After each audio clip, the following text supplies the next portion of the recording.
Um, and then I'll send you the stream, and then you can put it up wherever you want. There, so we're live. So what's So watch what you say.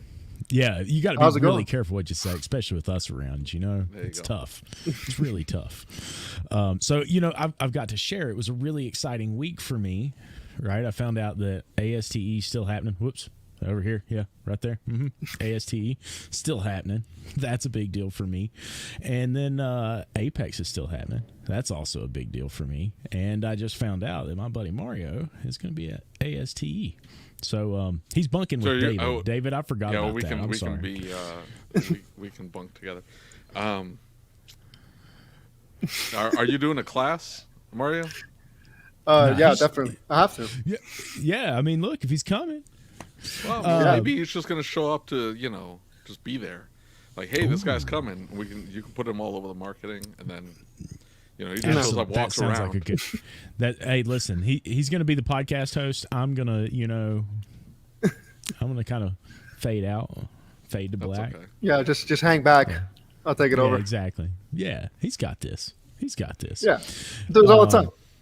Yeah, so I here's the deal: is I've gotten hundreds and hundreds of messages on Facebook. Did you know Mario's not a shop owner? I mean, thousands of them. I mean, it's really crazy how many so people. Upset.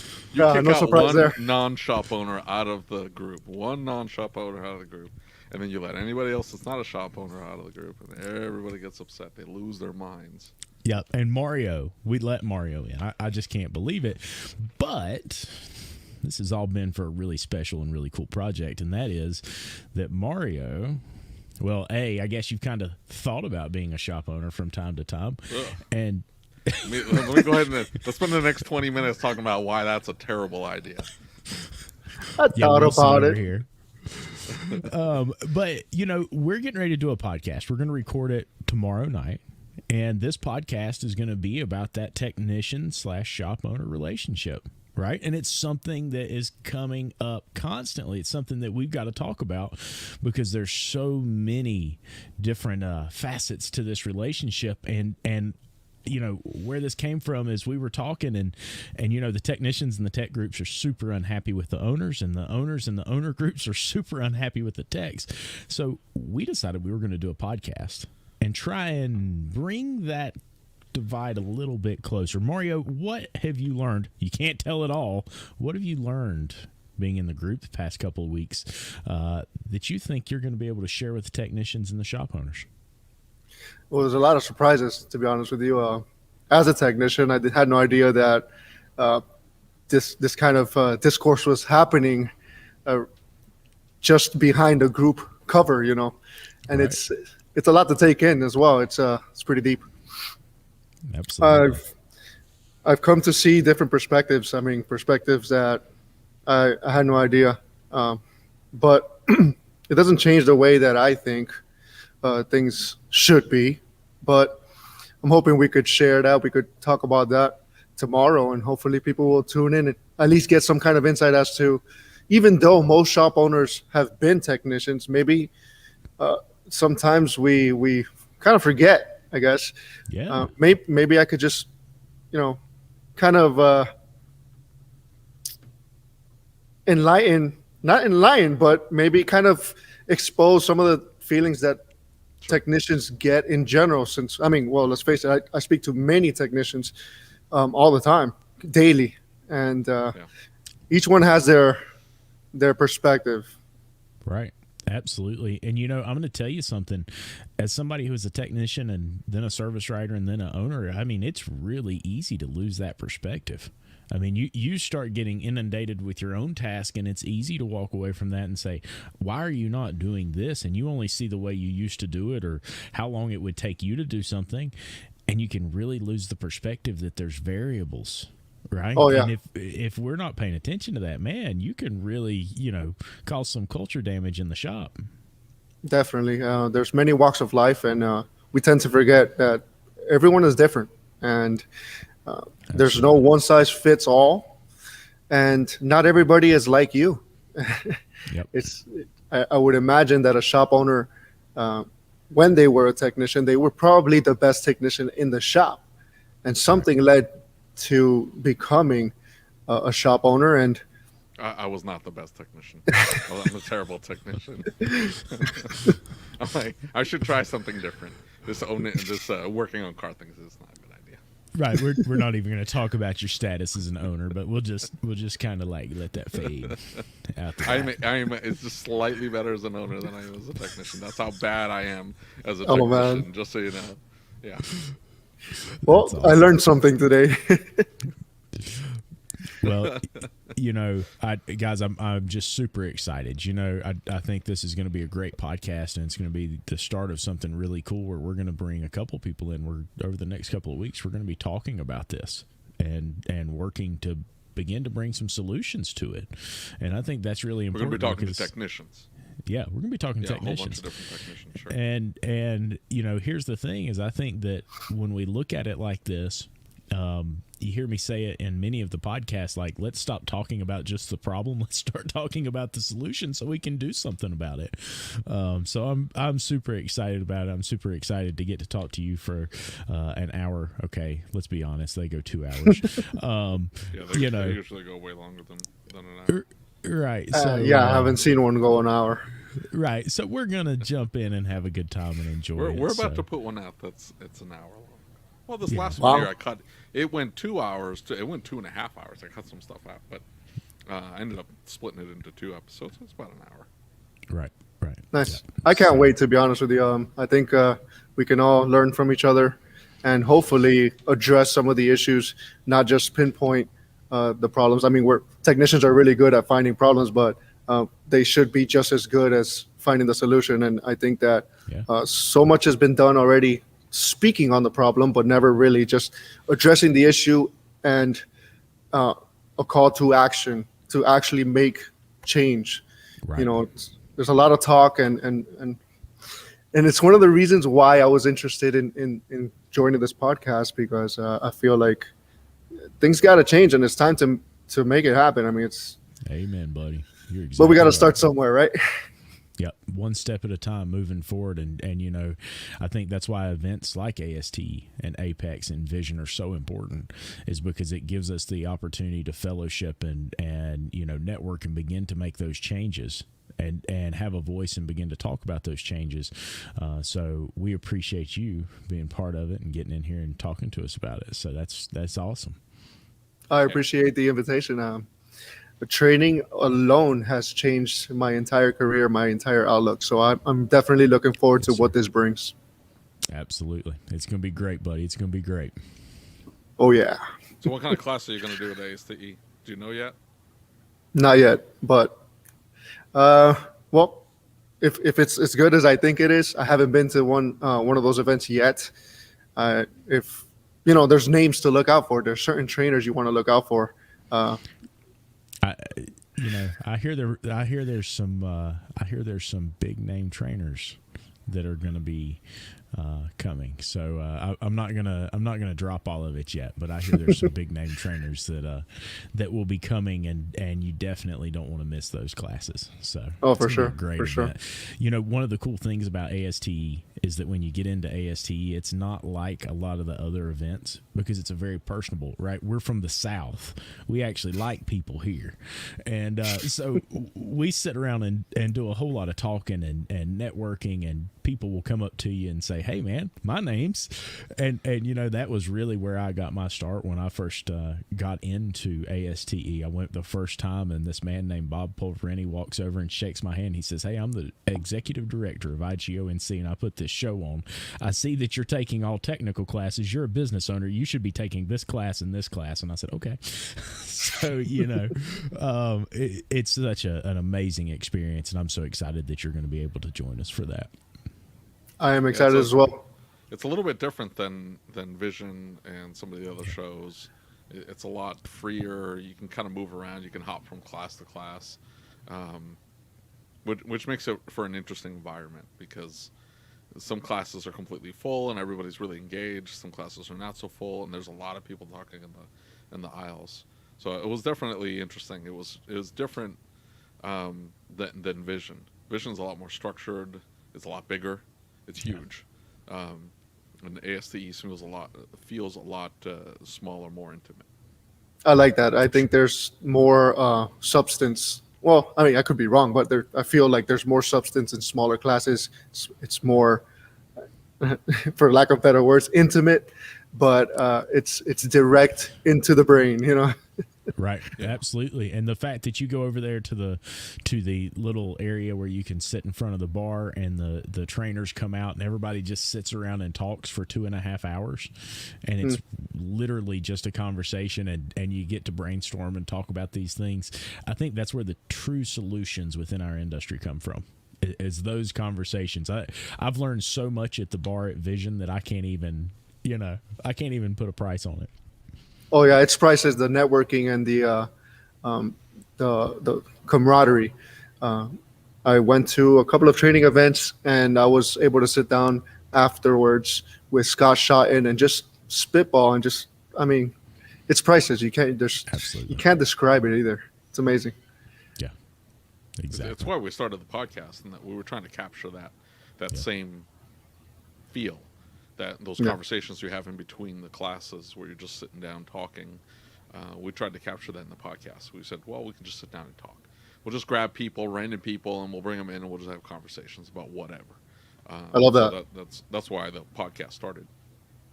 That's awesome, man. And I think you go ahead. I think that's a component that we are in dire need of. It's just more communication. We just need to talk more to each other. There's too many wedges. There's too many bubbles in between technicians, shop owners, and trainers, and everybody in this industry. We need to communicate better. And so that kind of flows into what I was going to say, is that one of the things that I talk to David about all the time is what 2020 taught me is I really need that experience where I'm hearing other people are going through the exact same things that I'm going through. Right? The same struggles with an automobile, the same struggles with a client, the same struggles with staff, right? Everybody's going through the same thing.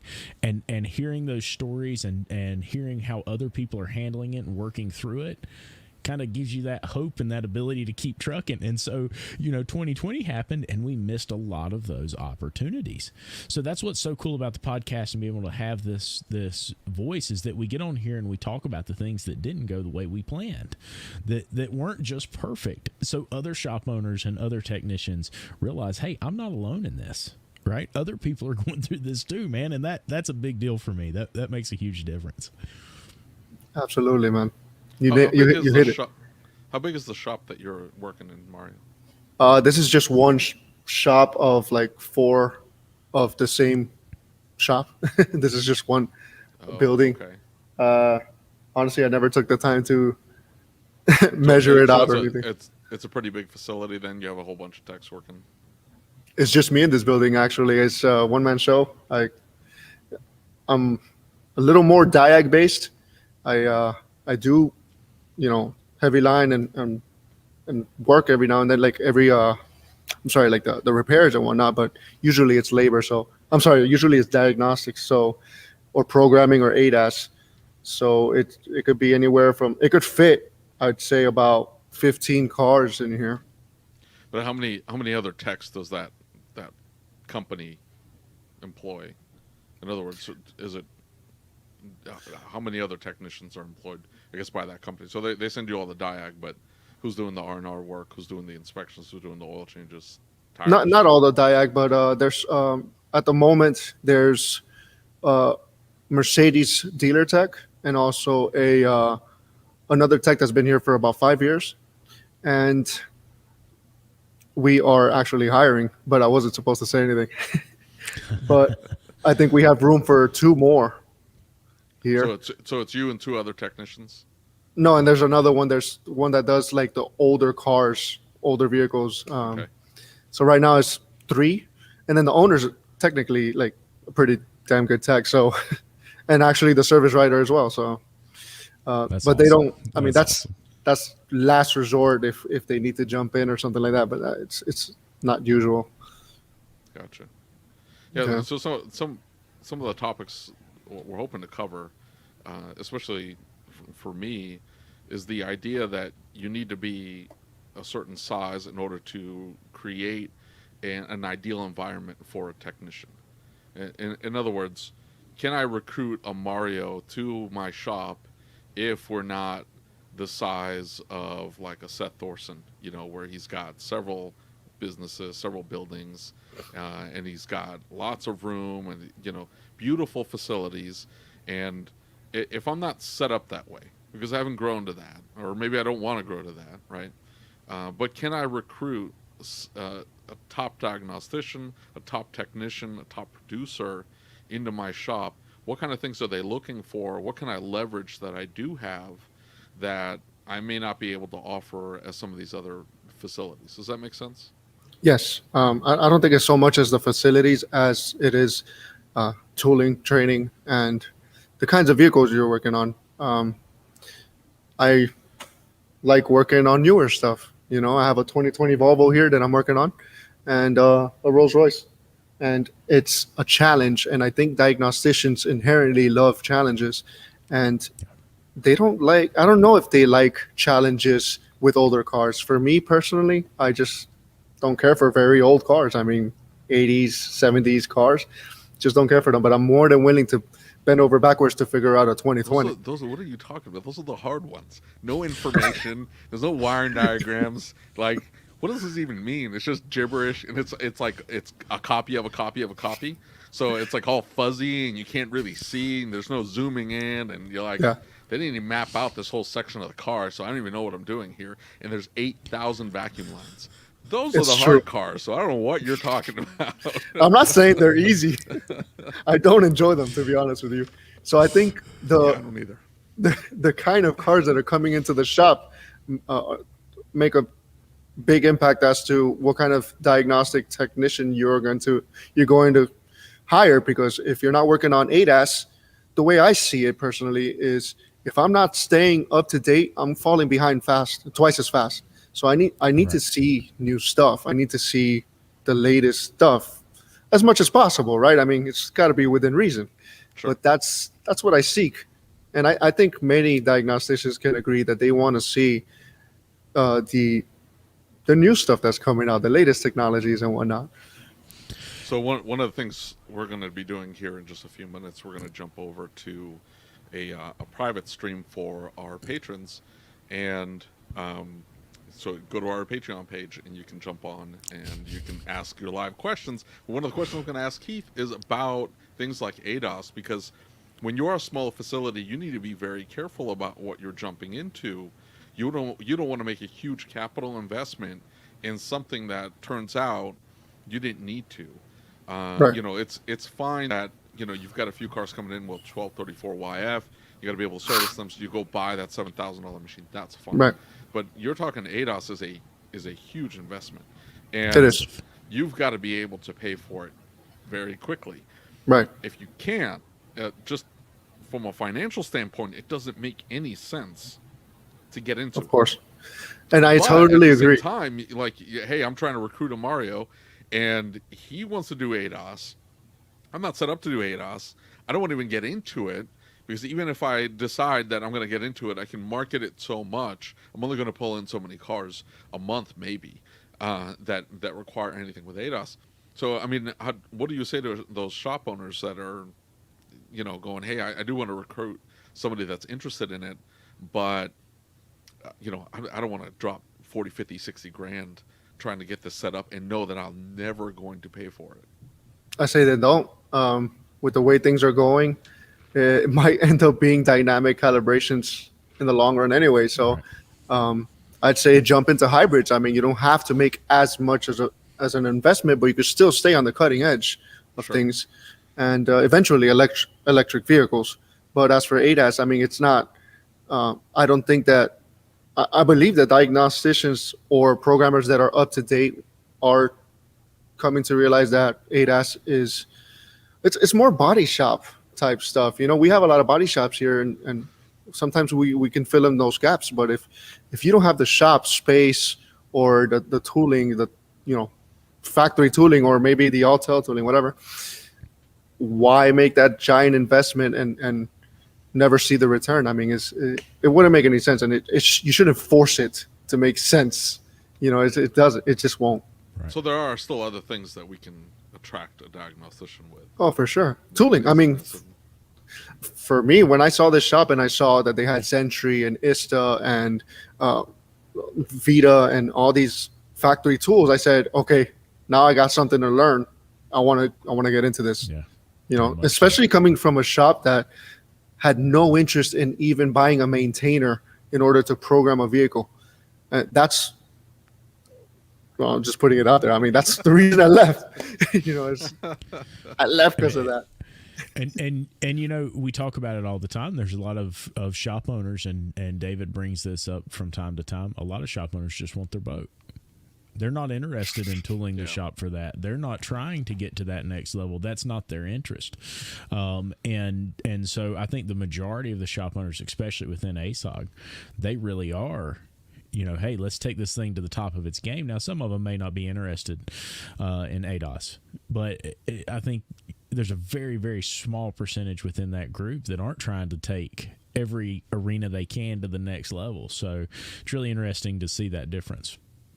Yeah, it's really up to the shop owner. What kind of shop do you want to be? Do you want to be a tire shop? Do you want to be a lube, a Jiffy Lube? I mean, nothing wrong with Jiffy Lubes, but if that's what you want to do, that's you're well within your rights, and you can be profitable and do that. But there are shops that want to be the go-to shop for all the stuff that can't be figured out by even dealers sometimes, and they just want to be on top of everything, on top of their game, and at the cutting edge.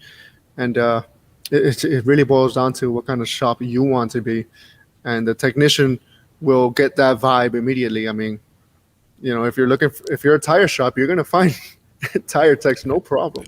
Yeah, no problem. And I think some of this comes back to one of the questions we're going to ask tomorrow, and that's the Dutch question: transactional versus relational. And if you've noticed a difference between those shops, and what you think about the differences in the two business models. So looks like it's going to be a really good time. Oh yeah, can't wait. All right. Let's cut this off here. This live feed. I'll send the video over to you, Mario. You can blast this to your thousands of subscribers and our hundreds of subscribers will get to watch this thing. Yeah, I'll go ahead and post the links onto for your channel on there, and awesome. Thank you. Thanks. There's gonna be a lot of technicians watching, so that's one thing. You know, that's something that we really believe that we've got to bridge the gap. Right, we've got to narrow the divide. We've got to bring technicians and owners together. We've got to, you know, we talk. We've got to see both perspectives. Shop owners need to be able to see it from the technician standpoint. Technicians need to be able to see it from the shop owner standpoint. You know, we all have struggles. The technician's complaining about something, the shop owner's complaining about something else. But at the end of the day, they can come together and kind of find a solution. And I think if they come at it, you know, what's the Stephen Covey saying? First, seek to understand before trying to be understood.